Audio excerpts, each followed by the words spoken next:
ආයිබෝන් අද කතාව අපි කරනවා අලකොල ගැන. මොනවද මේ අලකොල? එන්න යම් බලමු. මේවා තමයි අලකොල. මේවා තමයි අලකොල කියන જાති. හැබැයි මේ අලකොල නෙවෙයි මේක. මේක හොඳ රසවත් කෑමක් පුතේ. මේකට කියනවා බීට් අලකොල කියලා. මේක බීට් අලකොල. අපි දවස් ගණන් දීලා සල්ලි දීලා බෙහෙත් ගන්න ඕනේ සෙමට කැස්සට එම්බිරිස්සාවට. හොඳයි. මේ බීට් අලකොල කියන එක අන්නවම කඩනවා. මේක බීට් අලකොල කියන එක හොඳට හොයන්න පුළුවන්. මේක රතු පාටයි බීට් පාට. මේකේ මෙහෙම පොත්ත ගලවපුවාම මෙන්න මෙහෙම ඕංගම අතින් අල්ලපුවම රතු පාට අතට ගෑවෙනවා ඇඟිල්ලට. මේ පේනවද? මගේ මේ කැමරාව දුර්වලයි. බලලා හොයලා බලන්න. මෙහෙම මේ ඇඟිල්ලට එනවා රතු පාට. මේක බීට් අලකොල. හැබැයි නාන තැන්වල එහෙම තියෙන ඒවා කන්න එපා. ඒවා විසයි කියලා කියනවා. ડોක්ටර්ස්ලා කියන්නේ, අපි නෙවෙයි කියන්නේ. එතකොට තව තියෙනවා අලකොල වර්ගයක් කිරි අලකොල. වෙල් අලකොල. කිරි අලකොල, වෙල් අලකොල, තව හබරල කියලා වගේක් තියෙනවා. ඒකත් අලකුලේට අයිති වෙනවා. හැබැයි ඒවා කන්නේ නැහැ. වෙල් අලකොල කියන එක සෙමට කනවා. වෙල් අලකොල කියන එක ආයි කළු අලකොල කියන එකක් තියෙනවා. හැබැයි කළු අලකොල එක මේ වගේ තමයි.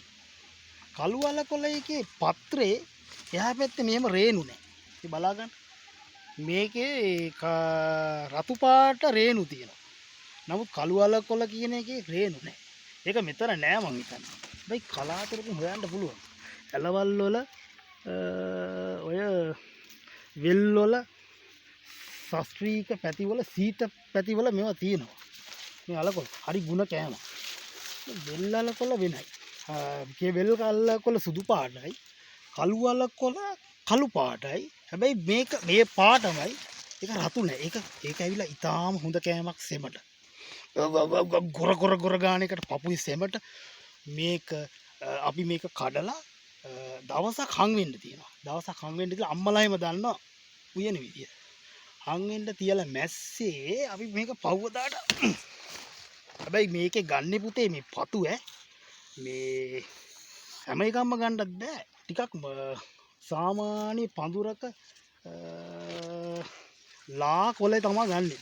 ගොඩාක් හොඳයි මැද බොඩේ ගන්න. ඒක තමයි රස. මේකේ මෙහෙම කෝට් එක වගේ ගැලවෙනවා. දවසක් තිබ්බාම කෝට් එක වගේ ගැලවෙනවා. ඒක ගැලවුණාට පස්සේ මේක ලස්සනට කපලා ගොරක කෑල්ලක් එහෙම දාලා කෑවනම් සෙම පුෂ් සෙම ගියා. ඉතින් දාස් ගණන් දීලා සල්ලි දීලා ඇන්ටි බැක්ටීරියා බීවි දගලන්න ඕනේ. මේක බීලා බලන්න කාලා බලන්නකො කොහොමද කියලා. එකක් බලලා කාලා අපිට කියන්න. එන ජය වේවා. තව එකක් කරමු.